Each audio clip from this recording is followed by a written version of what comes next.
ordinance that we had was written several years ago, probably more likely when our population was probably 1,500 or 2,000 people, and didn't have as much stuff going on. And with that being said, I asked to have this taken a look at, and this is what they brought back.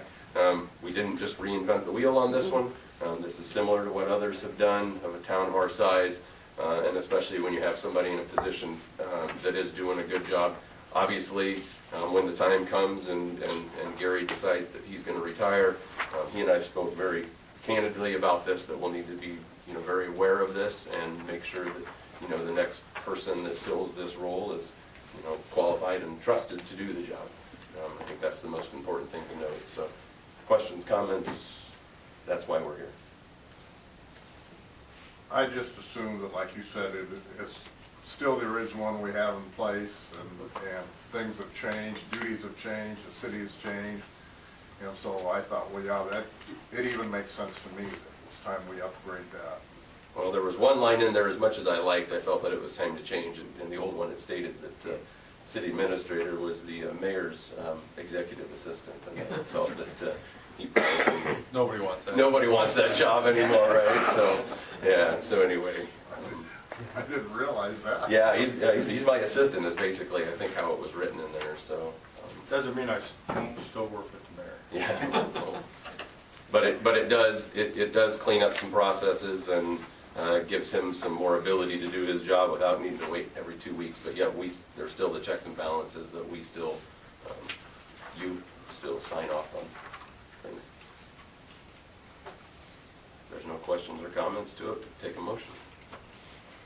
So moved. Second. Roll call, please. Sarchet? Yes. Lane? Yes. Anderson? Yes. Dvorak? Yes. Mordini? Yes. Motion carries. Item 2, consider motion to approve Resolution 2017-02, approving the Metro 2080 Mutual Aid Agreement for Polk County Law Enforcement Services. This is a new agreement. It's very similar to the agreement that we have with the fire department and the surrounding area being Polk County and those areas that are in close proximity. This is, again, has no cost. If your incident lasts more than 12 hours, those that are here on site for 12 hours or more may then start charging. At that point in time, though, you'll probably be covered with federal funds or some other item anyway. Trace has done some more work on this and has been involved at the grassroots level. And Trace, if you have anything that you'd like to add. There's multiple 20D agreements within the Polk County, whether it be for Traffic Safety Task Force or the Metro Star agreement, but this is a little bit more unique. It's encompassing of all the Polk County agencies because some of those aren't all involved in the other 20ADs. And Amy could correct me if I'm wrong, but the Polk County Emergency Management actually brought this forward. A non-law enforcement entity was one of the major partners in getting this done. And it just gives us legal coverage to go help someone if they need it, and to request help and have someone come help us without any worry about any legal ramifications. Yeah, and one of the impetus for it also was the funding. As I understand it, the need to have that provision that where funding can kick in after 12 hours because that's what FEMA requires. And this agreement would generally be used in a situation where it's a major disaster and a number of departments were having to go and would most likely qualify for federal funding. And in order to get that, we would need to have this in place. For the what I'll call the basic service, whether it be fire or PD, we have a separate one for like SWAT and some of those things where we Correct. don't have in-house that Yeah. we do. But say, for example, Ankeny decided not to participate in the Metro Star agreements. I don't know if they do or not, the Department of Homeland Security agreement. Then that wouldn't bar us from helping Ankeny or them from helping us, but it would be another obstacle between it where we all sign this one, and it kind of is all encompassing. Where like the Central Iowa Traffic Safety Task Force through GTSB has a 2080 agreement for participating agencies. The Metro Star Department of Homeland Security agreement has 2080 agreement for participating agencies, where this one is encompassing the whole metro area and more of a general basis of a major disaster, natural disaster, Heber terrorist act or something like that. And it really does benefit the smaller agencies, in my mind, a lot more than the larger agencies, because we're much more likely to need the assistance if we have something that would quickly deplete our resources or stretch them. Well, I think that kind of answered my question. My only question is, this 2080 agreement just doesn't mean we're to aid the unincorporated part of the No. county. We're in other cities. And if one of our close neighbors needed our officers up there, we could send people up to help them Correct. out. Yeah. And we already do. I mean, I don't want to muddy the waters, but this gives a lot more structured agreement. And it's really for the major incidents. It's not for us going to help anything over on 44th Street with a traffic stop or things like that. It's your major incidents where we're going to be there 2 or 3 days. It's a tornado comes through and wrecks, a whole subdivision or something like that. And it dovetails into kind of that magic 12-hour window where then a lot of the times you're going to be eligible for some emergency funding through the state and the federal government. Well, excuse me. One of the reasons I brought that up was, I don't know, 10 years ago, 8 years ago, one of our close neighbors said that our people had no authority in our town, and it was Yeah. they didn't, more or less said they didn't want us over here. Yeah. Over there. They'll remain nameless for now. We just want to confirm that this has no upfront cost whatsoever to the city to No. participate in this. Make a motion to approve resolution 2017-02. Second? Roll call. Lane, Yes. Anderson, Yes. Dvorak, Mordini, Yes. Sarchet. Yes. Motion carries. Item 7, Mayor's Report. Under Mayor's Report, proclamation for National School Choice Week. So you don't have to as much as possible. And just say that now, therefore, I, Jason Morse, Mayor of the City of Polk City, do hereby recognize January 22nd through 28th, 2017 as the City of Polk City School Choice Week. And I call this observance to the attention of our citizens. It's just something that you got. Somebody got it sent to them, right? Yes. Okay, that's what I was thinking. That's where this came from. All right, I'll figure out how to go back here because I had a whole bunch of notes. Now I'm all messed it up here. So anyway, in addition to that, Gary shortly is going to be giving you a copy of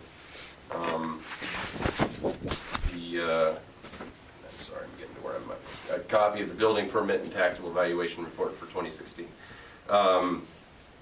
We're going to kind of brush over this, but fortunately we had a light agenda tonight, and so Gary's going to give the presentation on it, but we've been talking on this for about the last month as some of this stuff has been rolling in, and needless to say, I think we were all shocked but pleasantly happy to see really 2016, as I was anticipating, ended up being a record year, and that's pretty certain that 2017 is already starting out that way. Clearly lots of exciting stuff going on right now.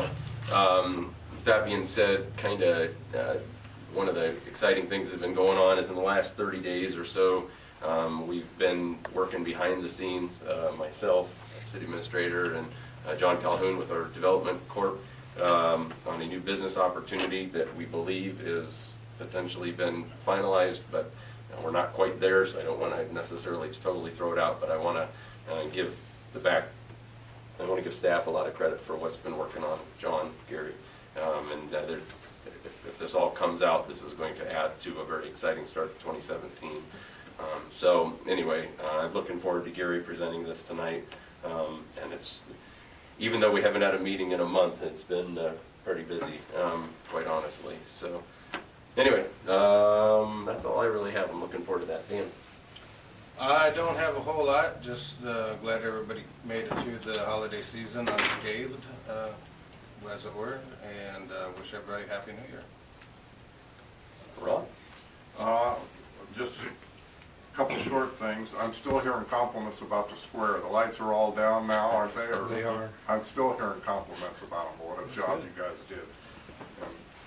everybody very pleased with what happened. And then on that note, I'd like to thank you too for keeping the streets so clean. You've done a real good job, and I hope you continue to do that all winter long. We've been working really hard at it. It's the first thank you to Public Works this year. Yeah.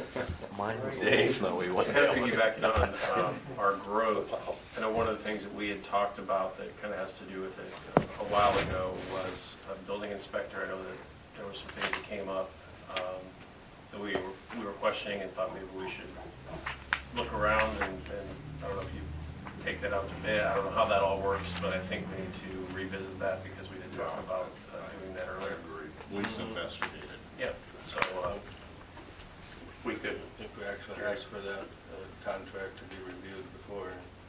hopefully it did not renew in 17. I don't know how it's all, if it's, I don't know if it's, how it all works, but if we could look at that and let us know. His contract's on a 30-day. Okay, I figured so, I just making sure, that's all I have. Nothing else? Other Rob? Nothing for me. Council discussion? Well, moving on to you and your presentation. Okay, first off, as I'm sending this out, there's been a new addition to our website. Now, anytime that a peddler or transit merchant pulls a permit, it will be put on the website. So if a resident has somebody knocking on their door and they say they're from ABC Vacuums, they go to the website. We don't have anything on ABC Vacuums. They know they can call. It's also safety, because we're also going to be having the person's names that are going door to door, so that if something does happen, that somebody would try to push their way in or be a little rude or whatever the case may be, they can go directly to this portion of our website. They can get directly in contact with the police, and I think it just adds a little bit of safety, especially in this uncertain world that we have going on right now, to let people know that these people are gone through the city process and that they have been approved to go door to door. It gives names and it gives the company, and it gives dates by which they're allowed to be going door to door, and it also gives time, and we also go through the process and who can be doing it and who can't. So I think you'll find that very interesting if you choose to go to that. Next is a building permit and tax evaluation report. I'm very happy to give you this report today because I've never seen numbers like this. Any place that I've worked in Polk City has never had numbers like this. To cut to the chase, what I'd like to do is I'm going to start out with page 3. We had 81 single-family residential starts. We had 4 units of duplex and 3 commercial, for a total of 87 permits with a value of $27,465,400. Our biggest year ever in value that has been brought into this community. Also want to point you to the average single-family value, which again has increased. Last year it was $263,000. This year, $275,000. Also on page 2 of the report, you get an idea of what happened in 16 in the different values that made up that 27 million, with a preponderance of that 22.3 million being in single family, 4.3 being in commercial. In contrast, commercial in 2015 was only 39,000. Single family was 13 million. So both of those have shown a substantial increase. On page 3, the single family structure value, you can follow that along, and also the lot value And to give you an idea, the average lot and house in Polk City in 2013 was $280,992. In 2016, with a lot value now nearing 70, and in some places 70,000 would be considered low. With a single-family structure value of 275, the average home in Polk City is now in the 345,000 range. That's an increase of 5.2% over the previous year.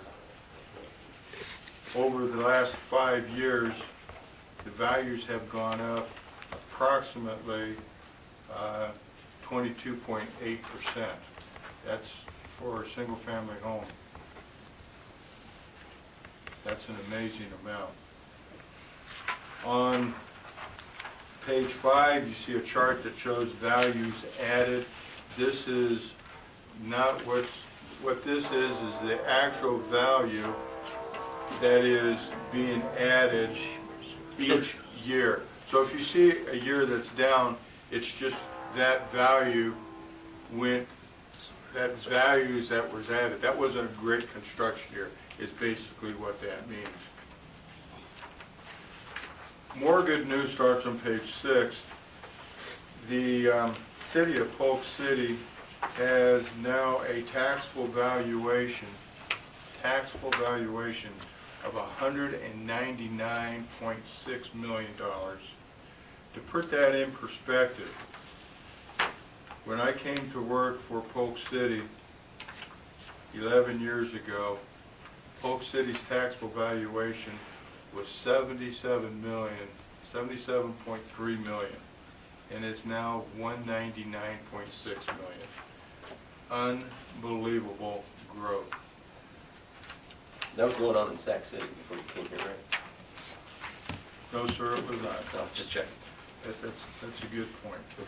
On page 7, you see that what the taxable valuation has done over the last couple of years, from 93 through 2016. Interesting to note, $122 million has been added in taxable valuation in the last 10 years. Unbelievable number. Page 8. Often I am asked by council people, public, what makes up the taxable value? I've broken down using Department of Management numbers, and this does not take into consideration tip, but it does take into consideration gas and electric value. So you're not going to see these numbers totally match up with the previous numbers, but what's important is that Polk City makes up 88, almost 89% of its taxable value by residential value. Commercial represents close to 10%. Military,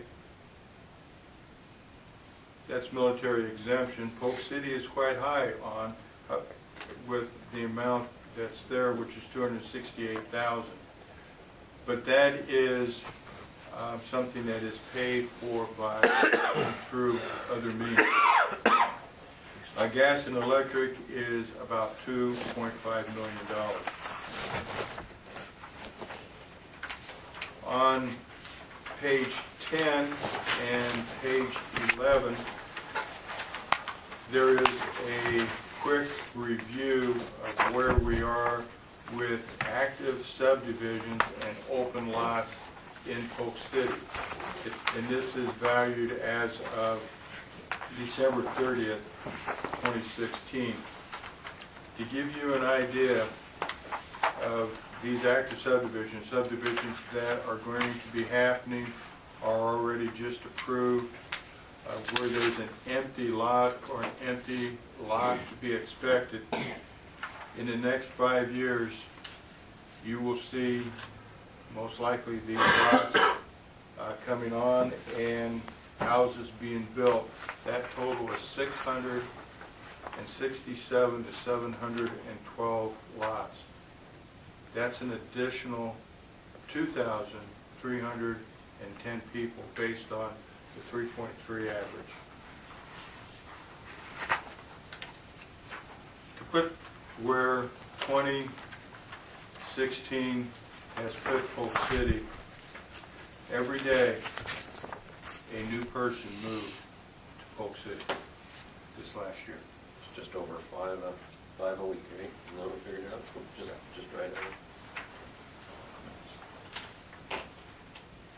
Very interesting report, unbelievable report.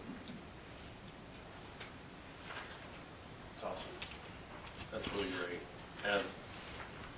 And obviously the developers that we have the 667 other lots aren't gonna just wait around for another 8 years for us to have just 80 a year, so it's gonna be exponentially higher.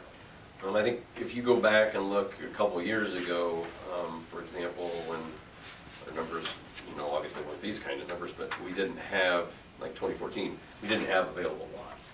We had stuff platted, we had stuff in conversation, we had, we knew what was coming, but what you've seen in the last couple of years is the lots becoming available. And that's clearly why we're seeing these numbers. And to think that 80 is out of the, I think 80 could become a norm. We were at 50, and I think 80 could become a norm. So now it's up to us to keep up with all the other things that we talked about. with Exactly. The services we can provide. Yep. Leisure services, quality of life. That's going to be tough. It's been tough already. It's going to continue to be even more tough. Yeah, I would agree. I just, looking at those numbers, there are some folks, switching houses in town, but there's also a lot of folks moving from other places in the metro and obviously out of state. And they don't always recognize that our property taxes are significantly lower, but they have the same expectations of what they had before. So I think that's the silver lining or the underbelly, whatever you want to call it, of the growth, is to make sure that we're good stewards of the money and provide things that are needed and wanted and appropriate, and all those things given our situations. Well, I think one of the sad things are, and I don't know if there's ever anything can be done about this, but because taxes are in arrears, 18 months when we get these new houses, we're always chasing ourselves because we get the growth, the people want the things, but we're not getting money for a year and a half. And I'd like to know if there's anything, or if we can investigate a way to get ahead of the curve instead of being behind it all the time. Outside of changing state law? No, I know we're not, I know that's not gonna happen, but I'm just talking about our Projecting finances, going what forward, we could do, yeah. And schools are in the same boat. They don't get their new money for students until a year later, not a year and a half, but a year later, so they're kind of in the same boat, and I understand that state law, but I just wondered if there's something we could do as a city to kind of get on the front edge of the curve instead of behind it. That's a good question. That's a good challenge. I'll think on that one. What did we say before was a healthy commercial versus residential? Was it 20%? You want to be over 15 and closer to 20% on your commercial. Commercial, you got to remember, pays 90% of its value in taxes, where currently with rollback, it's approximately 58, 59% on residential. Okay. Now,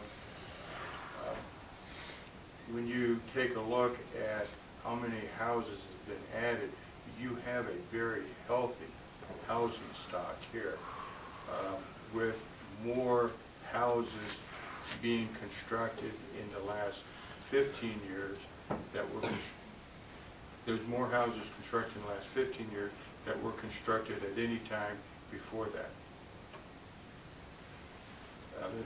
It's probably closer to about a 75-25 basis now of homes that have been constructed in the last 15 years as compared to those that were constructed prior to. I think the other thing about that is that although some of those numbers seem down on the commercial front from what we're seeing and the conversations we're having are greater than they've ever been on the commercial side. Sure. You know, and the Kimberly development obviously is a key piece to that, which we think will kick off this year. And if we can get a couple other things to bite that we think are gonna happen, I think we'll see those numbers improve, you know, greatly over the next, 1 to 3 years, probably. Comments? Rob? That's all I have together. Yeah, thanks again for putting that together. I know that's just, that this is good information to have while we're out, and I know that I'm gonna be giving my annual presentation to the chamber on Wednesday and a couple other groups in the next month, and so this will be nice to have this information to put in front of them, so. Thank you. Anything else on your? No, not part? for Okay. Attorney's report. Nothing else. There's not here. Public Works, Nothing at this time. Technology, Finance, Nothing. Fire Department, DNR grant. The fire department asked me to go through this with you very fast. The fire department did get a grant for $1,250, and I'm looking for my activity on the council agenda. And the fire department is going to, the fire department as the association is going to put in some matching funds and coming back to the city for some matching funds, and they're going to get a pump to that will constantly pump off of a lake or a detention pond or that type of thing, and some protective clothing. This was more just a, hey, I'm letting you know that we got it. He's not asking for money yet, right? That is correct. Police Department? If I could, I'm trying to do a more comprehensive police report each month that you guys want to see and read. So if I could just poll the group quickly. In the past, it's been basically a statistical report. I started putting a little more kind of anecdotal, some of the, hey, here's some feel-good things police department did, here's some big cases we had. Can you guys just give me a little read? Because I don't want to waste time. Because it's time-consuming to put together those reports. I don't want to waste time on something that you guys don't want to see. So I just take any input from the group. I just want to be as effective as I can and telling you guys what you want to know in a nutshell. I mean, I'm going to keep it to 2-3 pages. I don't want something that's overwhelming, like pictures to see some of the activities we do. I mean, Names, addresses, and social securities of those people you arrest. No, okay, we can't ask for that, is that what you're saying? All right. No. I find what you've been providing to be very valuable. Agreed. okay. I think that Maybe a little- spreadsheet, that spreadsheet that just kind of gives a list of what you've done, I mean, you can probably clean some of it up, because I think some of it's, That's going away because Okay. they're not supporting that fast, our RMS anymore after the end of the year. I can still pull together a statistical report. It'll just be a little more condensed. It'll be like arrests, traffic stops, any major things. It'll be maybe 10 columns instead of 30 to look at. I can throw in some, continue to put some of the paragraphs in there, maybe some pictures. I can make a hybrid of it. I just wanted to make sure I wasn't wasting my time and your guys' time. So I don't have anything this right now. I'm working on it. And then once Jeremy Sipker starts this, he's going to help me start working on that for the patrol guys as well. for what it's worth, my personal opinion, and what was there was a lot of extra stuff in there Yeah. that maybe you would get like one every 2 years. Right. But of the big stuff, I think it was nice to see that, some of the various things that were going on. Usually people want to see arrests, traffic tickets, traffic warnings, burglaries, some more frequent and more pertinent to the citizens. So, okay, I'll try something for February and see what you Do guys you have any think. feelings Well, for stuff I'm you just, used to do? yeah, I mean, mine may be different than everybody else's up here. I don't know if it saves you time or if it matters. I don't necessarily, for me, care if I see how many seatbelt tickets you wrote. I just like to see significant events in case somebody else says, hey, Right. or Yep. calls for service. I don't know if that saves you time or if it's not that hard and it prints out. I'm not sure how that works with your I'm program. working with Polk County to help. They have a couple like statistical analysis folks, and they're pretty helpful. So I'm going to see if they can just send me a monthly report that I can put into a presentation form, and then I can make that, instead of individual like what tickets are wrote wrote for like a traffic ticket column, a traffic warning column, just totals, accidents, injury accidents, make something more concise there. I mean, does that save you any time, or is it? Yeah, that would save a ton of time actually.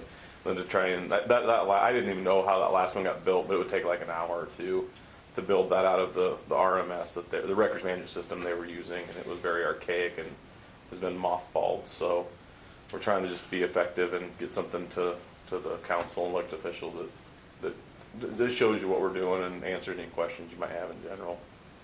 Yeah, the only thing I would add, I'd like to see the staff, but good with a more concise roll-up of what they fall under, just from the perspective, though, if we could still work backwards to see trending, you know, we're having all these people, how does that manifest for you on a day-to-day basis to see, you know, is it, you know, whatever, I don't even want to speculate. The calls for service, you know?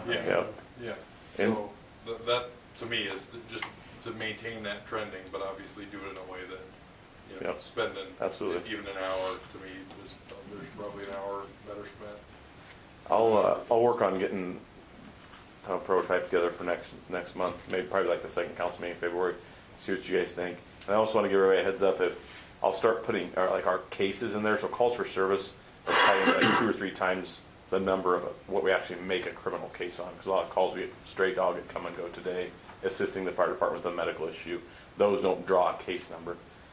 I just want to tell everybody, if you've watched case numbers in the past, I don't know how they've been put on there. They're going to drop dramatically because the old way of doing business was you generate a case number every time you do something because it looked, you know, it made numbers. You know, it showed what. Well, there was a way to document what they're doing. It wasn't fraudulent. It was actual police work, but case numbers are only supposed to be drawn for an actual criminal case. You stop and write up. So if anybody had looked those in the past, you might see them go from like $2,500 a year to like $700 or $800 a year, because we're only going to be drawing them for actually state-reported criminal incidents. The public assist was always heavy. Yeah. And that'd be a call for service. Suspicious people in cars, I've always wondered what's your definition. Yeah. I mean, it's always been by far the number one thing in there. People will call on about anything and call it suspicious sometimes if it's out of the norm. And we'd rather get them than not, obviously, on a side note. You know, we'd rather check it out, but. When will will Jeremy be here for the next meeting? Or? Yep, and I guess I could bring that too. He wanted to be here, but his current position, he couldn't make it. He just couldn't do it. They're down 4 officers. They have 3 in field training. Jeremy's the head field training officer, and he just couldn't. They're trying to get them done before he leaves, so there's only one other training officer there, so that person's not trying to rotate through and train 3 people at once. And tonight and tomorrow night, where they call it a phase 4, it's kind of the most important part of graduating the training program, and Jeremy Sipper was working with the person on that, and he wasn't able to come to the meeting. But I would like to do a official swearing-in ceremony next meeting, and he'll be here and bring his family and stuff. So he wanted to apologize. He sent his apologies, and he wanted to be here. Thank you, guys. Perfect. Library report. Neighborhood citizen group report. Item 12, closed session under Code of Iowa, Chapter 21. Special meeting is open to public. Closed session to discuss strategy, council matters that are presently in litigation or where litigation is imminent. So we will take a brief. Need a motion. I need a motion to do that. Thanks. So, second. Roll call. Lane, Yes. Anderson, Yes. Dvorak, Yes. Mordini, Yes. Sarchet. Yes. Motion carries.